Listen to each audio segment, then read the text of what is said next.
The aim of this practical is to study the variation of refractive index of the material of prism with wavelength and to verify Cauchy's dispersion formula.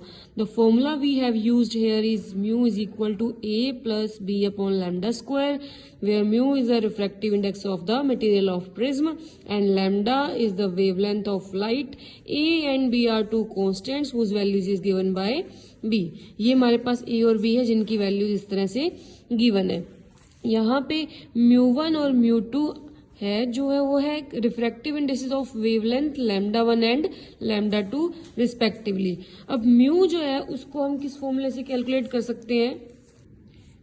Mu is equal to sine A plus del M by 2 upon में sine A by 2, where A is the angle of prism and del M is the angle of minimum deviation. तो अब यहाँ पे हमें mu की value calculate करनी है. तो म्यू की वैल्यू कैलकुलेट करने के लिए हम प्रिज्म की हेल्प लेते हैं. ये हमारे पास है इसका स्पेक्ट्रोमीटर. स्पेक्ट्रोमीटर की ये है प्रिज्म टेबल. प्रिज्म टेबल के ऊपर हम जब प्रिज्म को माउंट करते हैं बिल्कुल इनके सेंटर जो है वो कोइंसाइड करने चाहिए. प्रिज्म टेबल के इसको माउंट करके अब यहाँ पे हम स्पेक्ट्रम देखते हैं. टेलीस्कोप की हेल्प से हमें स्पेक्ट्रम देखने को मिलेगा. फिर हम क्या करेंगे, डिफरेंट कलर्स के लिए रीडिंग लेंगे मिनिमम डेविएशन एंगल की. यहाँ हमने violet, green and yellow colour के लिए रीडिंग्स ली हैं for V1 and V2. First हमने रीडिंग ली है dispersed image telescope in minimum deviation. तो ये हमारे पास स्केल होते हैं V1 स्केल और ये है V2 स्केल. अब यहाँ पे इस टेलीस्कोप को कलर्स के ऊपर सेट करके हमें V1 और V2 की रिस्पेक्टिव रीडिंग्स ले लेनी है. उसके बाद हमारे पास आ जाएगी telescope reading for direct image. ये हमारे पास आ जाएगी डायरेक्ट इमेज के लिए जो कि व्हाइट स्लिट हमारे पास विजिबल होगी. अब जैसे ही इसके टोटल स्केल रीडिंग्स को उनका डिफरेंस कैलकुलेट करेंगे तो वो हमारे पास आ जाएगा मिनिमम डेविएशन एंगल. अब इस मिनिमम डेविएशन एंगल को हम इस फॉर्मूला में पुट कर देंगे तो हमारे पास आ जाएगी रिफ्रैक्टिव इंडेक्स की value for different colours. Violet colour के लिए हमारे पास मिनिमम डेविएशन एंगल है इतना और रिस्पेक्टिव यहाँ पे मैंने डिनोट कर रखे हैं. अब रिफ्रैक्टिव इंडेक्स के वॉयलेट कलर के लिए हमारे पास आ जाएगा 1.64488 and for green colour it is represented as μ2 and for yellow colour it is 1.62141. अब यहाँ पे हम इसका एवरेज कैलकुलेट करेंगे तो ये हमारे पास एवरेज आ जाएगा refractive index of the material of prism.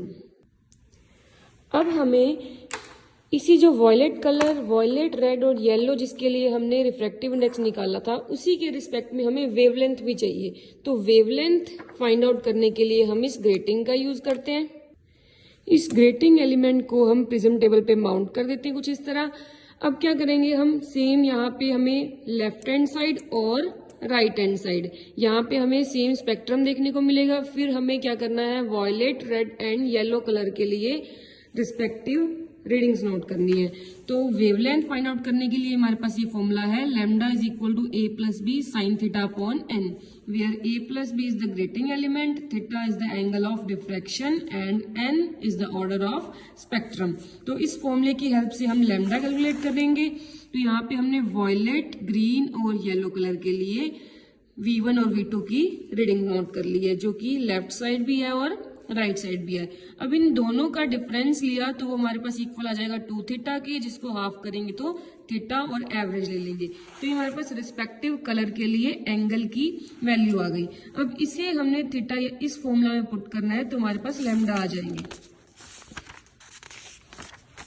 तो for green colour lambda is equal to 4559 angstrom and for yellow colour 4833 angstrom and for violet color it is lambda V is equal to 3427 angstrom. यहाँ हमने separately μ1, μ2, μ3 और λ1, λ2, λ3 की values को note कर लिया है. अब हमें कॉशी डिस्पर्जन फॉर्मूला को वेरीफाई करना है. वेरीफाई करने के लिए हम क्या करेंगे, सबसे पहले इसकी LHS लेंगे और LHS में वैल्यूज पुट करेंगे. फिर RHS की वैल्यू निकालेंगे और नियरली वो इक्वल आनी चाहिए. तो LHS लेते हैं हम सबसे पहले, LHS of Cauchy dispersion formula. तो ये हमारे पास है म्यू जो कि तीनों जो हमने फर्स्ट राउंड में कैलकुलेट की थी वैल्यूज, उसकी एवरेज आ जाएगा। तो ये हमारे पास आ गया म्यू इज इक्वल टू 1.363096। अब हम इसकी RHS निकालते हैं। अब ये नियरली इक्वल आएंगे तो हमारे पास कोशी डिस्पर्जन फॉर्मूला वेरीफाई हो जाएगा।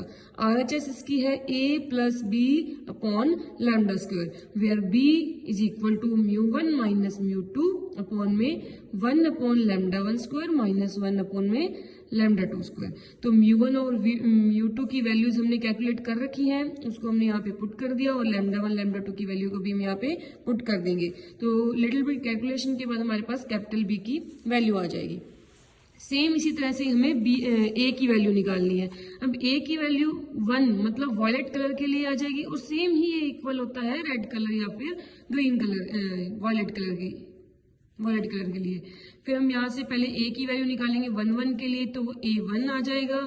फिर हम A2 निकाल लेंगे इसी फॉर्मूले से, और फिर इनका हम एवरेज ले लेंगे तो हमारे पास A की वैल्यू आ जाएगी। अब हमने यहाँ पे B भी कैलकुलेट कर लिया है और A भी कैलकुलेट कर लिया है। अब इन दोनों वैल्यूज को RHS में पुट करेंगे। तो RHS हमारी थी कोशी डिस्पर्जन की A plus B upon lambda square, यहाँ पे A और B की वैल्यू अपॉन में लैम्डा स्क्वायर। अब लैम्डा हमारे पास क्या था, एवरेज। अब दोनों वेवलेंथ का ही हम एवरेज निकाल लेंगे, तो उनकी वैल्यू को पुट करेंगे तो हमारे पास RHS इक्वल आ जाएगी इसके 1.63333, जो कि हमारी LHS जो कि ये आई थी उसके नियरली इक्वल है। तो ये हमारे पास कोशी डिस्पर्जन फॉर्मूले को वेरीफाई करता है।